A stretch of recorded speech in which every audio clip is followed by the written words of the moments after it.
Je vous présente mes deux collègues qui vont prendre une seconde pour se présenter. Alors, il y a Éric à mes côtés et Audrey. Éric, je te passe la parole.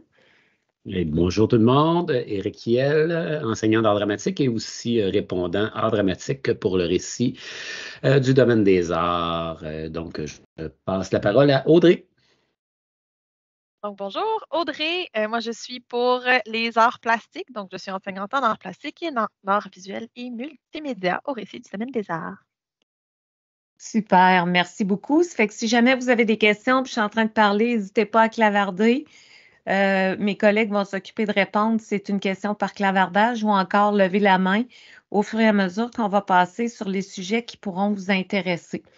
D'ores et déjà, Audrey a partagé le support de présentation d'aujourd'hui, ce qui va vous éviter de prendre des notes parce qu'il y a vraiment une quantité phénoménale d'informations qui vont vous être transmises aujourd'hui. Comment ça se fait que ma présentation n'avance pas? Alors, moi, c'est Brigitte-Louise Lessard. J'ai roulé ma bosse presque 30 ans dans les classes au primaire, au secondaire, au privé, au public, à l'université. Comme chargée de cours et j'ai développé une expertise en gestion de classe, planification, évaluation.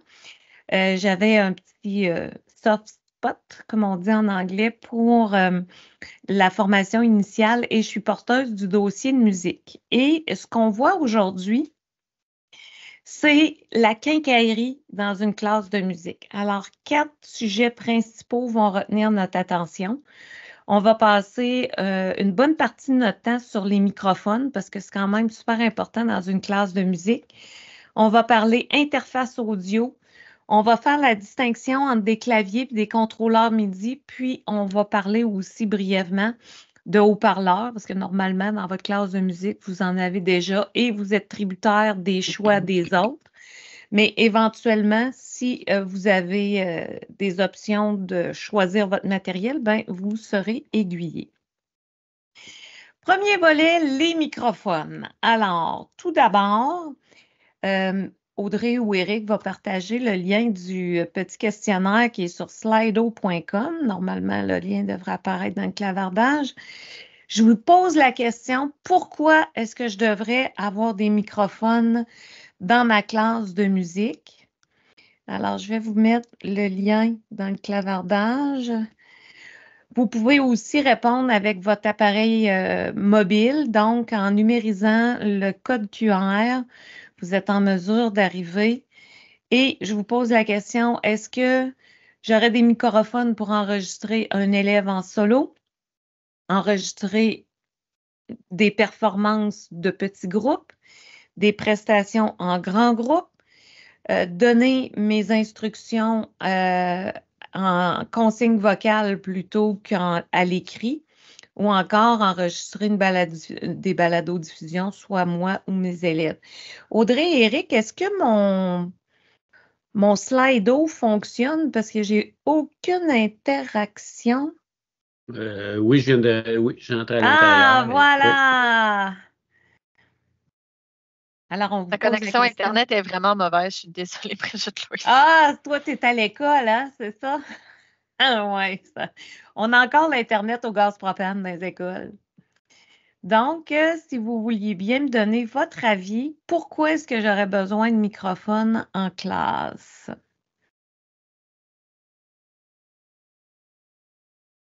Si ça ne fonctionne pas, bon, parfait. Alors, il y en a qui veulent enregistrer en solo, faire de la balado, excellente idée.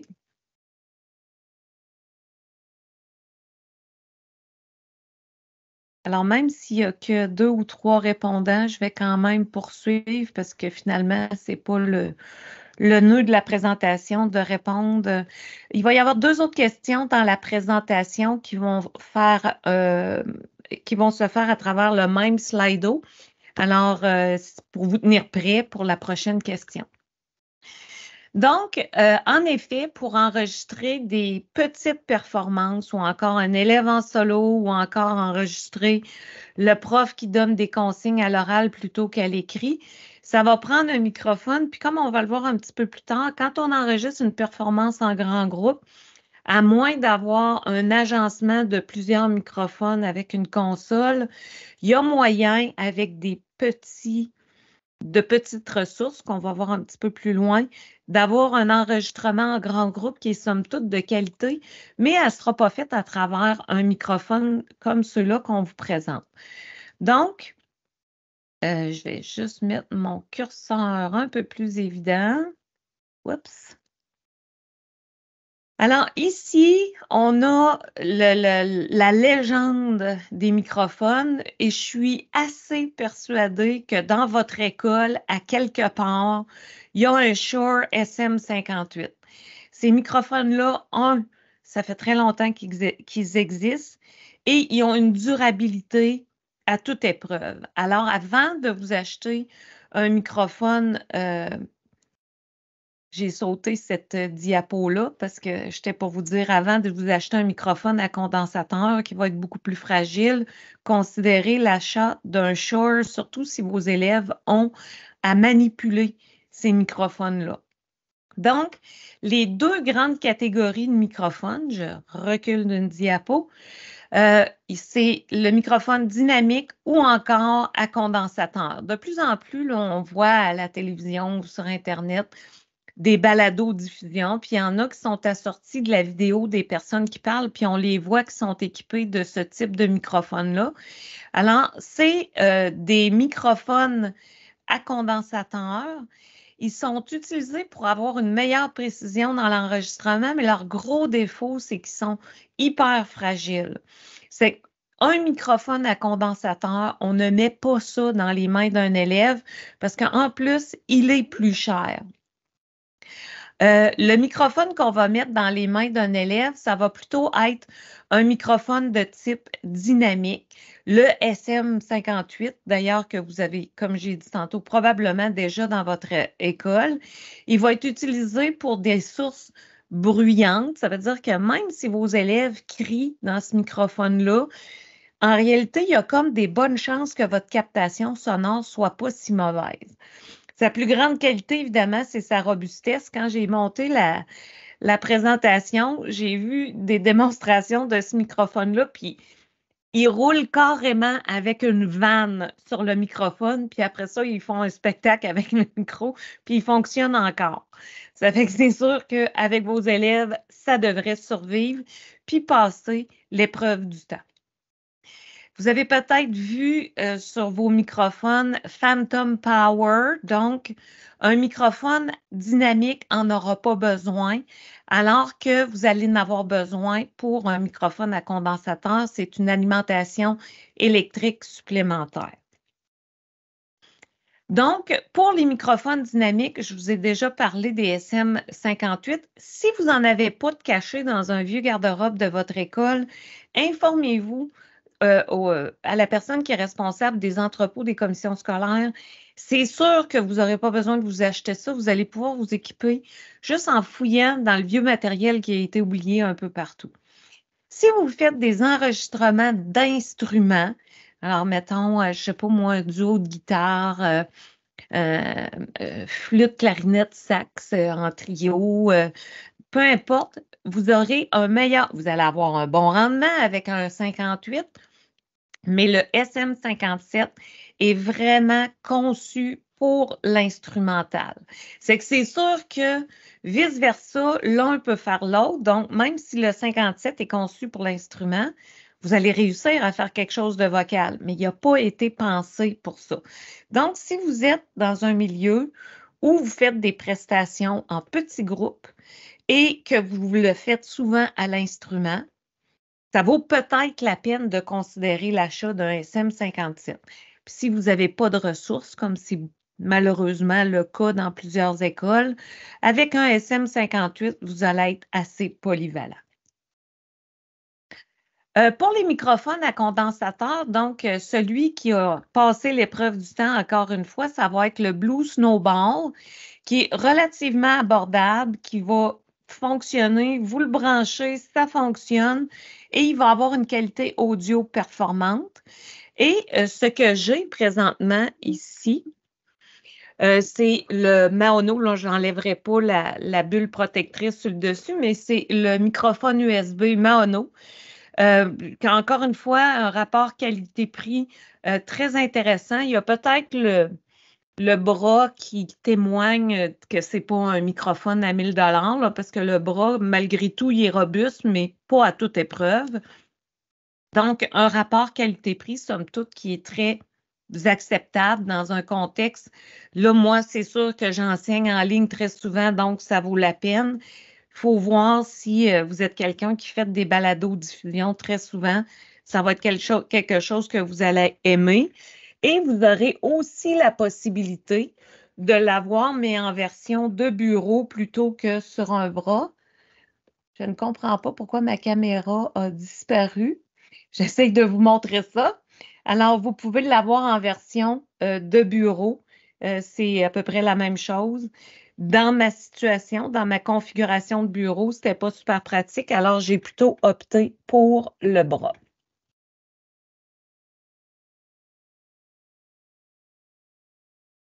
Maintenant, qui dit microphone et un petit peu plus loin, interface audio dit filage. Donc, moi, je me souviens très bien quand j'ai commencé ma carrière, il y a au-dessus de 30 ans, un fil XLR, là, personne ne m'avait montré ça à l'université.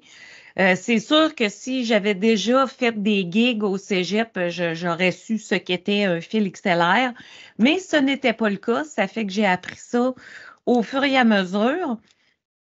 Donc, pour les microphones, vous allez évidemment avoir, je m'excuse pour la terminologie, là, c'est pas moi qui l'ai inventé, le XLR femelle puis le XLR mâle. Normalement, c'est du fil plutôt mâle qu'on va avoir. Puis si vous faites des spectacles, je vous invite à avoir une qualité de fil. Des fois, ça vaut la peine de mettre un petit peu plus parce que tout ce matériel-là est tellement mis à rude épreuve que ça vous prend quelque chose qui va soutenir l'épreuve du temps. Les habituels adaptateurs, on dit bien adaptateurs et non pas adapteurs parce que c'est un anglicisme. Adaptateur 1/4 de pouce, 1/8 de pouce. Les 1/8 ont tendance à disparaître depuis que sur les téléphones, on a des écouteurs, entre autres Bluetooth. Donc, il y a encore du matériel certainement dans les écoles parce qu'on est toujours quelques wagons en retard qui fonctionnent avec des adaptateurs 1/8. 1/4, certainement. On va voir que c'est encore ça qui fonctionne dans les interfaces audio. Alors, quand on a différentes technologies, je prends par exemple un prof de musique qui se doterait d'un iPad récent avec une prise USB-C que j'ai mis juste ici, la USB-C. Bien, sachez que vous avez des adaptateurs de tout pour tous. Il suffit de chercher. Ça m'est jamais arrivé de dire, par exemple, je veux un USB-C femelle vers un XLR mâle, de faire un type de recherche comme ça, puis de ne pas rien trouver, je pense que ça m'est jamais arrivé. Parce qu'il y a des adaptateurs vraiment pour tous les goûts, tous les types, tous les formats. Donc, si vous avez une configuration spécifique, par exemple, que vous voulez directement sortir de votre ordinateur pour aller vers votre iPad ou encore passer par une interface audio et vous avez des limitations, bien, sachez que en faisant un peu de recherche, c'est à peu près certain que vous allez trouver l'adaptateur dont vous avez besoin. Alors, pour le microphone, donc, je vais porter à votre attention tout de suite que dans 2 diapos, là, vous avez captation sonore ici. Vous avez je vais vous copier le lien dans le clavardage pour avoir la fiche mémoire de ce que je vous présente à l'instant. Un des facteurs principaux qui est tributaire de la qualité de votre captation sonore, ça va être la directivité de votre microphone. Quand vous achetez un microphone, il faut que vous sachiez ce à quoi vous le destinez. Si vous prenez le SM58, ça, c'est sûr que c'est hyper polyvalent. Vous allez probablement pouvoir faire tout ce qu'un contexte scolaire exige avec ce type de microphone-là. Mais si vous avez un projet spécial et des besoins particuliers, il va falloir considérer quand vous allez acheter votre matériel de la directivité du microphone. Il y en a 4. Nous, je devrais spécifier, nous, on en aborde 4. Alors, le cardioïde va faire en sorte que quand vous êtes devant le microphone, l'espace qui est le mieux couvert, c'est l'espèce d'angle que je suis en train de vous montrer ici. Alors, le cardioïde, normalement, c'est pour une personne seule. Si vous voulez un enregistrement de groupe, par exemple, vous auriez un quatuor vocal puis un seul microphone, vous allez opter pour un omnidirectionnel pour la voix, pour l'instrument, mais pour un groupe d'harmonie au complet, c'est beaucoup trop, ça ne fonctionnera pas. Alors, on est vraiment dans une situation où on est rapproché. Évidemment, pour faire du pouce sur l'idée d'un concert d'harmonie, une des options, c'est d'avoir un vrai technicien de son qui va venir placer des microphones de façon stratégique pour vous donner le rendu optimal de votre groupe. Mais j'ai une petite solution de poche que je vais vous présenter dans quelques minutes qui est, somme toute, très acceptable. Vous ne ferez pas une production que vous allez pouvoir présenter puis qui va rivaliser, mettons, avec un orchestre symphonique, là. Mais vous pourriez avoir un enregistrement qui est suffisamment de qualité pour la partager aux élèves puis aux parents d'élèves. Le troisième type de directivité qu'on aborde, c'est le mode stéréo.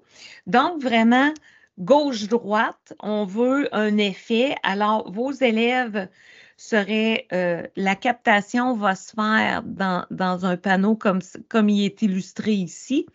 Et vous allez ressentir à l'écoute de qui était à droite et qui était à gauche. Et finalement, le dernier modèle qu'on envisage, c'est le bidirectionnel dans le cadre d'une conversation, d'une entrevue, d'une balado-diffusion à 2 personnes.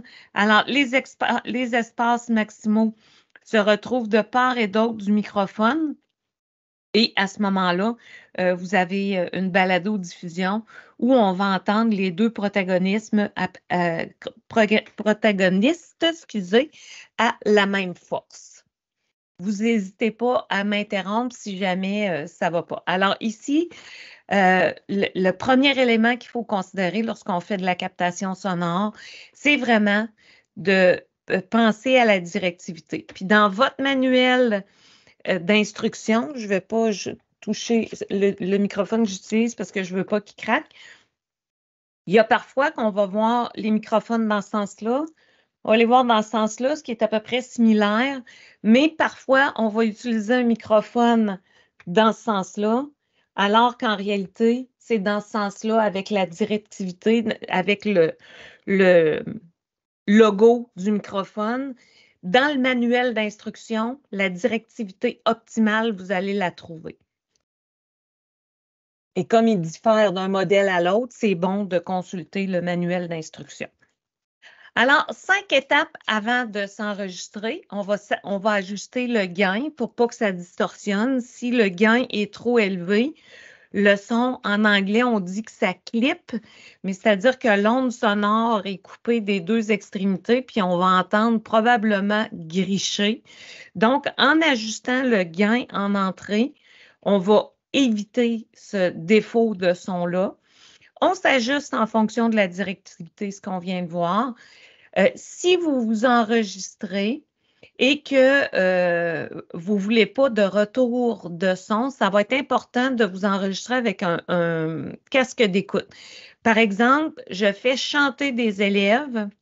Je ne vais pas faire jouer la musique dans des haut-parleurs et faire chanter les élèves. On va essayer de privilégier, quand c'est possible, que les élèves entendent la musique dans des écouteurs pour n'avoir que le son à capter et non pas avoir un retour de son. Le filtre anti-pop, c'est cette chose-là ici qui se met devant le microphone. Alors ici, dans le cas particulier, j'ai cette espèce de mousse-là qui est par-dessus qui empêche, entre autres, d'entendre le son de la respiration qui entrerait, parfois quand on est trop proche. Et le filtre anti-pop, lui, ce qui va limiter, parce que c'est jamais entièrement. Si vous parlez comme ça, ben votre P, c'est sûr qu'il va être explosif. Si c'est dans votre pratique, moi, normalement, je suis assez loin de mon microphone que les P ne sont pas dérangeants, mais c'est un truc qu'on peut mettre pour avoir une meilleure captation puis éviter l'explosion de la syllabe P. Le dernier point, c'est de choisir ou non d'avoir un isoloir. Alors, je vais commencer tout de suite par celui-là. Moi, j'aime bien. Je vais être obligée d'enlever mon fond. Non, je vais enlever mon fond. J'en profite pour demander à mes collègues est-ce qu'il y a des questions ou ça va? Tout va Tout bien? est parfait. Pas de questions. On est content. J'ai juste enlevé ça le temps que je présente. Alors, ici, j'ai un exemple d'un petit isoloir qui est à peu près une cinquantaine de dollars sur Amazon. On a une place pour mettre le microphone et l'élève qui s'enregistre dans un contexte de classe va le faire à l'intérieur d'une boîte finalement qui l'isole. Parce que dans un contexte de classe, vous savez comme moi comment il y a du bruit. Si vous faites enregistrer une balado-diffusion et que vos élèves s'enregistrent non seulement sans isoloir, mais le font à travers le microphone du portable, ça va être absolument infernal. Bon, j'ai perdu mon fond d'écran, c'est que je vais mettre lui à la place. Si vous faites des enregistrements avec vos élèves là, à travers le microphone du portable, non seulement vous allez entendre tous les autres élèves s'enregistrer, mais vous allez entendre tous les craquements, le vent, les bruits ambiants, l'élève qui tortille, l'autre qui recule sa chaise. Donc, ça peut être une option intéressante. Et je vais vous montrer aussi quelques alternatives à faire soi-même, à faire à la maison, des solutions qui sont moins dispendieuses pour obtenir un résultat similaire. Il y aurait moyen aussi, si vous faites de la captation sonore en classe, d'avoir une ou deux stations d'enregistrement puis de faire travailler vos élèves en rotation pour éviter que tous enregistrent tous en même temps. Parce que dans un contexte de classe, c'est pas toujours évident. Donc, côté adaptateur, encore une fois, très souvent, moi, j'ai fait travailler mes élèves avec des iPads, puis comme ça doit être encore le cas, là, ça fait 5 ans que je suis sortie de la classe, ça fait que j'imagine que tous les élèves n'ont pas un iPad dans les mains encore. Alors, moi, j'utilisais cet adaptateur-là qui me permettait de brancher dans un iPad 5 paires d'écouteurs pour que mes élèves travaillent ensemble sur un même projet. Donc, il n'existe pas seulement cette sorte-là. Vous pouvez l'avoir de 1 à 2 ou de 1 à 3. Je vous invite à éviter ces modèles-là parce que vu qu'ils sont rigides, il suffit d'un accrochage pour que l'adaptateur casse. Et Dieu sait si c'est arrivé avec mes élèves. Mon Dieu, qui était brise-fer. C'est que je suis passée de ce modèle-là qui était moins cher et j'ai investi un petit peu plus pour avoir celui-là. Non seulement je pouvais avoir plus d'élèves, mais il y avait plus de chances que mon adaptateur survive à une plus longue période de temps. Évidemment, pour ceux et celles d'entre vous qui travaillaient avec des Mac, je vous invite à éviter ce qui n'est pas de la marque Apple. Puis là, c'est pas parce que je suis un vendeur Apple, là. C'est parce que ceux qui sont des génériques n'ont pas toujours de bons résultats. Je vous dis pas qu'il n'y en a pas qui sont excellents. Ça peut arriver qu'il y en ait un qui est super, tout passe, c'est fantastique, mais comme j'ai indiqué, c'est un coup de dé. Il y a des fois ça fonctionne et des fois ça ne fonctionne pas. Alors que si vous investissez un petit peu plus puis que vous avez des adaptateurs de la marque Apple, là, vous êtes assuré que ça va fonctionner. Alors, les isoloirs, je vous ai montré celui-là ici. Le mien était sur un petit pied pour être sur un bureau. Celui-ci serait sur un grand trépied pour qu'on soit debout. Et sur Amazon ou encore n'importe quel autre magasin, vous avez différents modèles. Celui-là, vraiment, c'est comme un studio d'enregistrement portatif. Et celui-là, c'est un petit, on va voir une photo un peu plus loin de comment on pourrait s'en servir en contexte de classe. Alors, si vous faites une recherche en français, ça va être bouclier d'isolation pour microphone qui va vous donner les meilleurs résultats. Donc, je vous montre ici, puis j'ai un aide-mémoire dont je vous partage le lien tout de suite si vous le souhaitez. Clavardage. J'avais oublié de vous les donner à mes 2 copilotes. J'ai oublié de les partager dans notre feuille. On passe pas tout, ça arrive. Donc, dans la présentation, vous avez l'hyperlien, puis je vous l'ai mis aussi dans le clavardage. J'ai eu le heureux hasard de croiser une annonce sur Facebook de rembourreurs qui jetaient des retailles.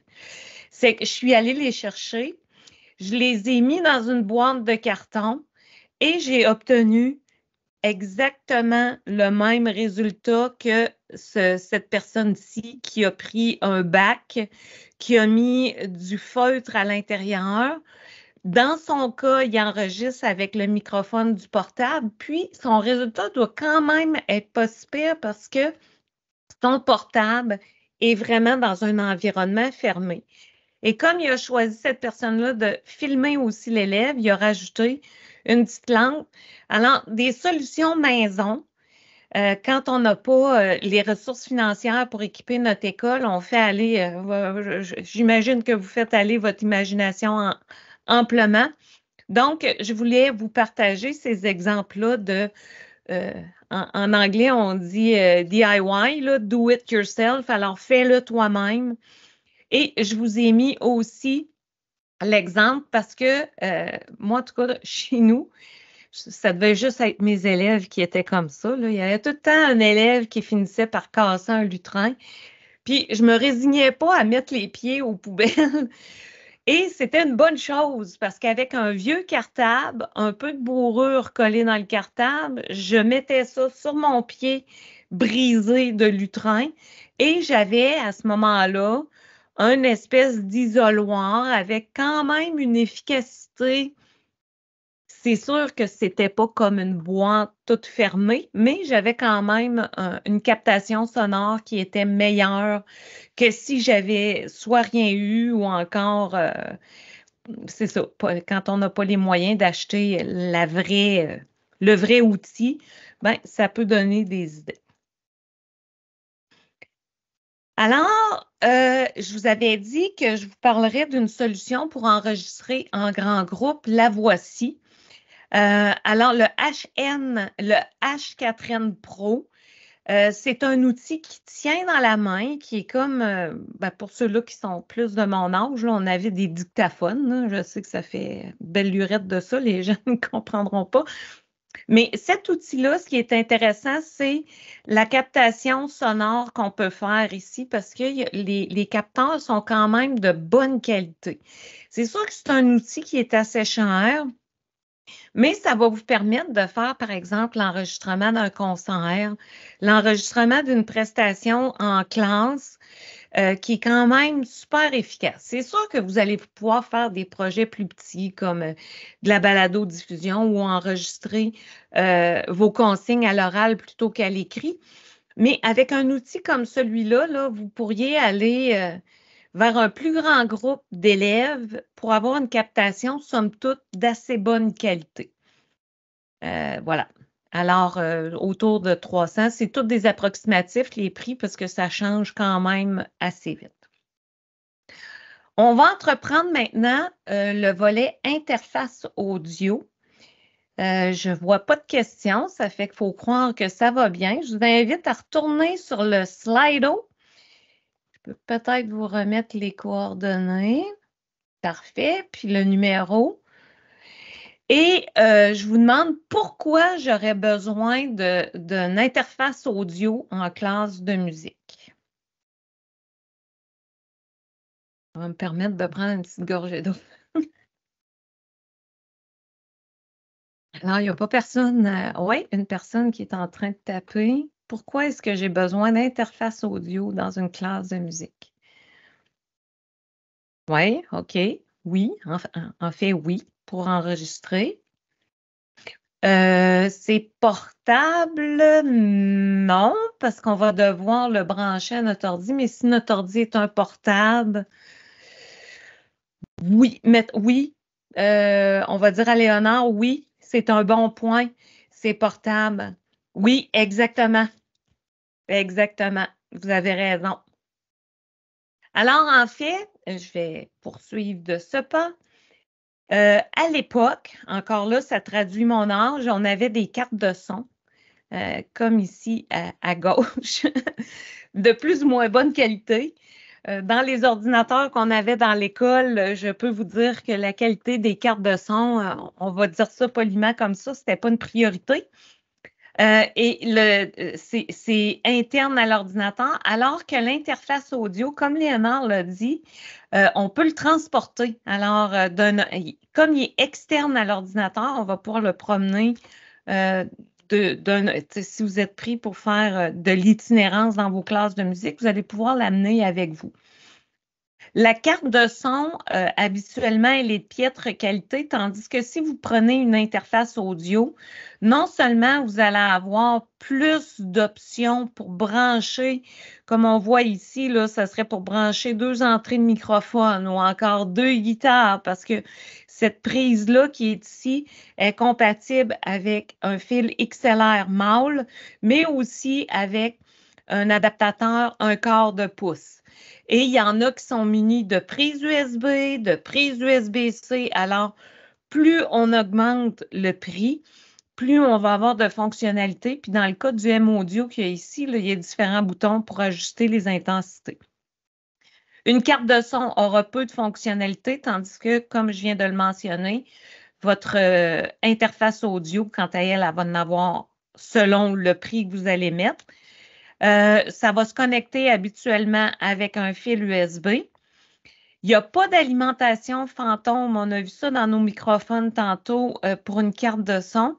Tandis que l'interface audio, elle va le fournir, l'alimentation fantôme. C'est que si vous branchez un microphone à condensateur, vous allez être correct. Mais si vous branchez à l'aide de multiples adaptateurs un microphone XLR dans votre carte de son, je vous le dis, on va prendre quand même du raboutage, là. Je sais pas, probablement que ça se dit pas en français. On pourrait toujours, mais la carte de son interne, là, c'est quelque chose qui est vraiment plus très courant. Elle n'était pas dispendieuse. Elle va l'être plus, mais elle va être, comme on l'a dit, beaucoup plus polyvalente. Donc, les interfaces audio, je vais en profiter pour vous. Est-ce que, Audrey, tu pourrais mettre la référence vers la quincaillerie de musique sur notre site web? Il y a un lien dans le OneNote pour ça, parce que dans le lien que Audrey va vous mettre, tous les périphériques que je vous parle aujourd'hui, on en a fait une analyse. Et dans le site web, vous allez être capable, en vous connectant, de laisser un commentaire ou encore de coter ce qui est là. Je vais juste vous montrer de quoi je parle. Je vais y aller directement parce que moi, j'ai comme pas accès au lien. Je vous amène on va y aller très simplement. On va y aller dans la quincaillerie pour ne pas chercher. Et je vous montre ça. C'est la section de la quincaillerie en classe de musique. Et là, vous allez avoir, par exemple, on a parlé tantôt du Blue Yeti. Une fois connecté, vous allez pouvoir voter puis donner votre avis sur le Blue Yeti. Là, on parle d'interface audio. Ça fait qu'en descendant, moi, je sais que j'aime beaucoup la Focusrite. Il y en a qui vont aimer d'autres sortes. C'est pour ça qu'ils sont cotés. Et ce que j'ai fait pour chacun de ces items-là, je vous ai donné un prix approximatif. Et ça, c'est comme mon secret de la caramel, là. Moi, je me dis qu'à une ou deux personnes, l'opinion, ça vaut ce que ça vaut. Mais ici, là, on a un 4,7 sur 5 étoiles pour 44 000 votes sur Amazon. Ça fait que quand on n'a pas beaucoup d'argent dans une classe de musique, puis qu'on ne veut pas se tromper, il me semble que ça peut être une bonne façon de procéder. Donc, tout ce que je vous présente aujourd'hui se retrouve dans la section quincaillerie du local de musique sur notre site web. Fait que si jamais vous avez des idées, vous pouvez même proposer du matériel que vous avez testé en classe au bénéfice de tous. Donc, on a ici la Scarlett Solo. Solo, pourquoi? Parce qu'il n'y a qu'une seule entrée pour le microphone. C'est sûr que vous pouvez ajouter autre chose, mais sa fonction principale, c'est plutôt d'être solo. Et il y a la Scarlett à plusieurs entrées qui existent aussi. La Behringer, c'est celle-là que j'ai, moi. Je l'aime bien, mais j'aime bien la Scarlett aussi. Tout dépend de ce que vous faites. En classe de musique, si vous avez plusieurs instruments à connecter, à ce moment-là, il faudra peut-être considérer d'avoir une console de mixage qu'on va voir un petit peu plus loin, qui est justement là. Donc, si vous faites chanter, par exemple, plusieurs élèves et vous souhaitez que chacun des élèves ait un microphone, bien ici, là, dans ce cas-ci, on peut en avoir jusqu'à 8 de branchés en même temps. Puis évidemment, vous pouvez brancher d'autres choses et équilibrer les choses pour avoir un beau rendu au niveau du son. Donc, il faut toujours analyser quels sont vos besoins, combien vous avez de micros à mettre et puis quel type de micro vous avez. La puissance de vos enceintes acoustiques va être à considérer. Puis selon la puissance de vos enceintes acoustiques, puis ce que vous voulez faire, il faudra considérer l'achat d'un amplificateur de son. Bien souvent, dans les écoles, on va retrouver les vieux amplis avec les haut-parleurs qui se connectent encore avec du fil de cuivre, là. Mais tranquillement, pas vite, il faut vraiment travailler notre direction d'école pour essayer de mettre du matériel plus fonctionnel et opérationnel que des choses qui sont désuètes. Quel type de travail vous voulez et quels sont les résultats que vous attendez de ce matériel-là? Il ne faut pas confondre la console de son et l'interface audio. Parce qu'elle, ici, va plus être pour faire du mixage, mettons que vous faites un spectacle, tandis que dans un cas comme celui-là, moi, j'ai travaillé plus, par exemple, avec un élève qui chante tandis qu'un autre joue de la guitare et je veux m'assurer d'une bonne captation des deux. Donc, je ne vais pas les faire jouer devant un seul microphone. Ça pourrait toujours se faire, mais la captation va être meilleure si j'ai un microphone pour ma chanteuse, puis par exemple un SM57 pour ma guitare. Avec une interface audio comme ça, je vais avoir quelque chose de beaucoup plus grande qualité. Ici, une console de mixage va coûter plus cher, ça fait qu'il faut vraiment avoir des besoins spécifiques. Normalement, dans vos centres de services scolaires, vous allez avoir ce type d'outillage-là, mettons dans une polyvalente là, où il y a une salle de spectacle. C'est que si c'est un besoin ponctuel que vous avez, par exemple, pour votre spectacle de Noël puis votre spectacle de fin d'année, bien, considérez d'emprunter le matériel au centre de service scolaire plutôt que de mobiliser une grosse partie de votre budget pour faire un achat qui va, somme toute, servir de façon ponctuelle. Troisième petit slido et dernier petit slido. Donc, on va parler de clavier et de contrôleur MIDI. Pourquoi est-ce que j'aurais besoin de clavier ou de contrôleur MIDI dans ma classe de musique? Je vais remettre les coordonnées du Slido. Et c'est possible que vous n'ayez pas de réponse. pendant que ça écrit, je vais juste revenir à ma diapo en arrière. Ici, on a un exemple d'une combinaison, c'est-à-dire un clavier avec un contrôleur MIDI. Ici, on a ce qu'on appelle en anglais un launchpad. C'est le sujet qu'on aborde dans cette 3e section du webinaire d'aujourd'hui. Et comme il n'y a pas de réponse, c'est correct, on va continuer. Alors, on va commencer par faire la différence. Le clavier et le contrôleur MIDI. Comme on vient de le voir tantôt, on a vu un clavier, mais il était combiné avec un contrôleur MIDI. Alors, un clavier pur et dur, là, un clavier électronique qu'on va avoir dans une classe, à la base, il va avoir des haut-parleurs. Tandis que le contrôleur MIDI, lui, il va avoir besoin d'un ordi puis d'une application. Et évidemment, que l'ordinateur soit assorti d'une paire d'écouteurs pour qu'on puisse entendre du son. Parce que si on n'a que le contrôleur MIDI branché à rien, ben à ce moment-là, il ne va rien faire. Il faut qu'il soit absolument branché à un ordinateur et à une application et qu'on ait spécifié ce qu'on voulait comme son dans notre contrôleur.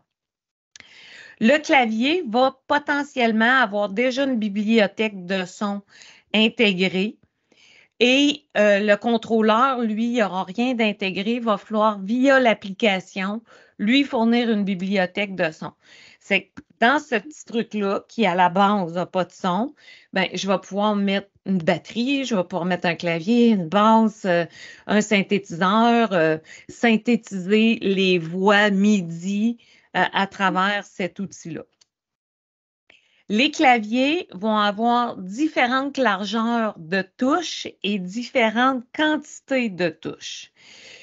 Pour les purs et durs enseignants de piano, ben, on va vouloir 4 octaves minimalement parce que avoir les 88 touches du piano avec un clavier qui se rapproche le plus possible d'un piano, physiquement, dans une classe, on ne peut pas espérer mettre 20 claviers de ce type-là. Donc, la largeur en termes de quantité de notes va être à considérer et la largeur des touches aussi. Si vous êtes un prof de piano, vous ne voudrez pas travailler avec des mini-touches, mais si vous utilisez le clavier dans un contexte où vous faites de l'édition de notation musicale à l'écran, ben, la largeur des touches vous importera peu. C'est que ça, c'est à considérer entre le clavier et le contrôleur MIDI. Tous deux ont différentes quantités de touches, puis ont différentes largeurs de touches aussi. Le clavier va habituellement se connecter en USB, mais si c'est un clavier plus vieux, c'est juste, on le branche dans l'électricité puis on joue. Tandis que le contrôleur MIDI, lui, il va nécessairement se connecter à un ordinateur. Comme je viens de le mentionner, vous avez besoin d'une prise électrique, l'autre va se connecter à l'ordinateur et votre clavier va être habituellement plus cher, tandis que votre contrôleur MIDI va être plus abordable selon les choix que vous faites. C'est plus ou moins vrai, il y a des contrôleurs MIDI qui sont vraiment dispendieux. Donc, à la base, il faut savoir c'est quoi votre intention pédagogique. Si dans mon école secondaire, en secondaire 1, tous les élèves apprennent le piano, ben à ce moment-là, on va considérer davantage un clavier qui va être muni d'écouteurs, puis les élèves vont être capables de pratiquer. Donc, attention à la largeur des touches et au registre, c'est les deux éléments dont je viens de parler. Et les claviers plus récents vont pouvoir avoir une connexion MIDI, donc vont pouvoir eux aussi, par exemple, faire de l'édition de notation musicale une fois branchés sur une application sur un ordinateur. Le contrôleur MIDI, lui, va dans un premier temps pouvoir faire de l'entrée de notes avec une largeur comme celui-là, c'est-à-dire un registre qui est sur 3 octaves. Pratiquer le piano de façon classique, ce ne sera pas un bon outil pour ça. Mais si on veut faire des petites lignes mélodiques qu'on ajoute sur, par exemple, des boucles ou encore, ça s'appelle le Drum Machine là, sur BandLab Éducation, ben à ce moment-là, ça va être un outil qui va pouvoir fonctionner pour ça. Et muni d'un Launchpad comme ceci, vous allez pouvoir faire ce qu'on appelle du live looping. Tout ceci est assez spécialisé. Ce n'est pas le but aujourd'hui d'aller en profondeur là-dedans, mais l'idée principale pour, si jamais vous avez besoin de clavier dans votre classe de musique, c'est vraiment de déterminer avec précision c'est quoi votre intention pédagogique. Parce qu'un autre élément à considérer, qui va être dans la diapositive suivante, mais que je vais dire tout de suite, c'est l'espace dont vous disposez dans votre classe. C'est qu'ici, on a des claviers on a une clientèle élève qui n'est pas super vieille. On ne pourrait pas faire la pratique instrumentale du piano de façon très poussée. On pourrait débuter, par exemple, là, mettons, si on regarde les degrés de l'Université Laval, là, je me dis qu'on peut se rendre au 3e degré. On peut jouer à 2 mains. Mais une fois qu'on va avoir besoin de plus de registres, cet outil-là ne sera pas adéquat. Ça fait que dans le cas de l'édition de notation musicale ou de création instantanée avec un logiciel, à ce moment-là, cet outil-là, ça convient bien. Ici, on a des claviers beaucoup plus larges avec des launchpads. Je n'ai pas le vrai nom en français, là, c'est des tuiles interactives, là, mais en tout cas, si jamais quelqu'un l'a, vous pourriez le mettre dans le clavardage. Mais ce sur quoi je veux porter votre attention, c'est l'espace qui est occupé par tout ceci. Dans un cas comme celui-là, là, si je veux faire un quatuor de guitare, ben dans ma classe, là, ça va être très serré, là, où est-ce que je vais pouvoir les installer. Alors, dans vos considérations, il faut vraiment considérer votre intention pédagogique, ce qui est le nerf de la guerre. Ensuite, l'espace dont vous disposez, puis qu'est-ce que vous sacrifiez si jamais vous faites de l'espace pour ça. Alors, moi, si je décide que mon groupe de rock band, je le sacrifie, j'en ferai plus de rock band avec mes 8 chanteurs, mes 8 claviers, mes 2 batteurs, mes guitares, mes basses.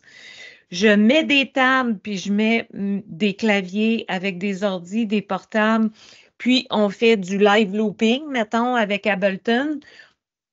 Ben, à ce moment-là, est-ce que le jeu en vaut la chandelle? Ça fait qu'il faut prendre son contexte puis savoir ce qu'on veut faire. Donc, ma clientèle va être aussi considérée. Si je suis dans un milieu où dès que je mets du matériel qui vaut cher entre les mains des élèves, ils le brisent tout de suite, je te bien mieux de m'acheter des beaux moakers puis de les remplacer. Je veux dire, c'est vous qui êtes seul maître des avantages, des inconvénients par rapport à ce que vous voulez. Quelles seront vos retombées pédagogiques réelles puis vos projections à long terme? Parce que si vous arrivez à convaincre votre direction d'école de vous équiper comme ça, eux autres, ils vont vouloir du retour sur investissement. Bien, pas de questions toujours, ça va bien. Alors, le dernier point du jour, qui est le point le plus court, et le timing, ça va bien au niveau du temps. On va pouvoir avoir quelques questions en fin de parcours si jamais vous en avez. On parle haut-parleur. Donc, j'ai fait une petite recherche parce que quand je suis arrivée en contexte de classe, évidemment, je ne sais pas si vous avez vécu la même réalité, mais il n'y a jamais personne qui sait rien. On dirait qu'il n'y a jamais de profs de musique qui ont vécu là. On se retrouve dans une classe avec 2, 3 vieux micros, des haut-parleurs avec des fils de cuivre, puis organise-toi avec ça. Donc, quand je suis arrivée pour demander de l'argent, bien évidemment, je ne savais pas combien d'argent j'avais besoin, mais j'avais surtout pas de connaissances à savoir de quoi j'ai besoin en termes de force d'enceinte acoustique. Alors, la petite recherche suivante vous sera peut-être utile. Si vous avez des enceintes acoustiques de 50 watts, ça va être bon pour une petite pièce dans laquelle il n'y a pas beaucoup de bruit ambiant. C'est que j'ai fait par exprès pour vous mettre des exemples dans une école. Alors, des 50 watts là, dans le bureau, dans le secrétariat, probablement que ça ferait bien. Des haut-parleurs de type Bluetooth à ce moment-là vont faire le travail. Même, on peut descendre à 25 watts dans une ambiance comme celui-là, puis ça va être correct. Pour une classe standard, ça fait qu'une classe, on parle d'une classe d'un titulaire, c'est-à-dire à peu près 50 mètres carrés pour une trentaine d'élèves, 100 watts, ça va être bien. Dans une classe de musique, dans votre classe de musique où il va y avoir beaucoup de bruit ambiant, des élèves qui jouent et il faut entendre l'accompagnement dans les haut-parleurs quand on pratique en grand groupe, allez-y pour du 200 watts. Et tant qu'à faire, prenez-vous des enceintes acoustiques qui peuvent se brancher en réseau, comme celle-ci. Celles-ci en sont de très bonnes. On va les voir un petit peu plus loin. Et si on descend ici sur notre site web, dans enceinte acoustique, vous allez avoir différents types. Alors ici, des 50 watts, ici, une référence Bluetooth et ceux-là qui sont mes préférés. C'est des 1000 watts, là, c'est sûr. Ils sont vraiment excellents avec un petit ampli intégré, donc je n'ai pas besoin de me casser la tête. Je peux les promener, les mettre sur le côté. Ils sont résistants. On va aller voir comment ils sont cotés.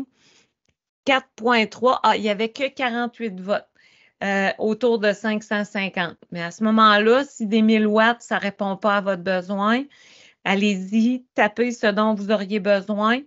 Puis, allez voir les votes. En tout cas, moi, je vous le dis, avec les cotes qu'il y a sur Amazon, d'habitude, je ne me trompe pas beaucoup. Alors, avec mes 200 watts, je pourrais même transférer mes enceintes acoustiques pour avoir une fête au gymnase de l'école. Il faut évidemment, par exemple, dans une fête pour l'école, que là, vous ayez un amplificateur entre le portable, qui va être probablement là où va être la liste de musique existante pour amplifier le son de façon adéquate pour ne pas briser l'ordinateur pour les colonnes de son. Alors, pour l'amplificateur, évidemment, il va falloir que vous considériez le wattage de vos enceintes acoustiques. Donc, le wattage des enceintes, si je suis à 100 watts sur mon amplificateur puis j'ai 200 watts dans mes enceintes acoustiques, c'est sûr et certain que je ne briserai rien. Donc, le wattage de mes enceintes acoustiques devrait être plus élevé que celui de mon amplificateur. Et si jamais vous avez, je m'excuse déjà du lien que je vais mettre parce qu'il va être hyper long, à moins que je vous mets ça dans le clavardage comme ceci. Si vous avez de vieilles enceintes acoustiques, vous pouvez avoir un adaptateur spécifique pour essayer de rajeunir votre enceinte acoustique. Donc, ici, on voit que ce sont des prises RCA. En tout cas, on ne le voit pas bien parce que c'est sur le côté, là. Mais une fois branché à l'intérieur de ce mécanisme-là, ça va devenir des haut-parleurs Bluetooth. Donc, mon téléphone va être capable de parler à cet adaptateur-là. Puis même si ce sont de vieilles enceintes acoustiques, à ce moment-là, je vais être capable de les utiliser avec ce mécanisme-là pour faire jouer la musique, par exemple, de mon téléphone ou de mon iPad. Alors, nous avons survolé les microphones, les interfaces audio, les claviers et contrôleurs MIDI et les haut-parleurs. Je voudrais savoir si vous avez des questions, si vous avez des... je vais arrêter mon partage d'écran pour pouvoir vous regarder.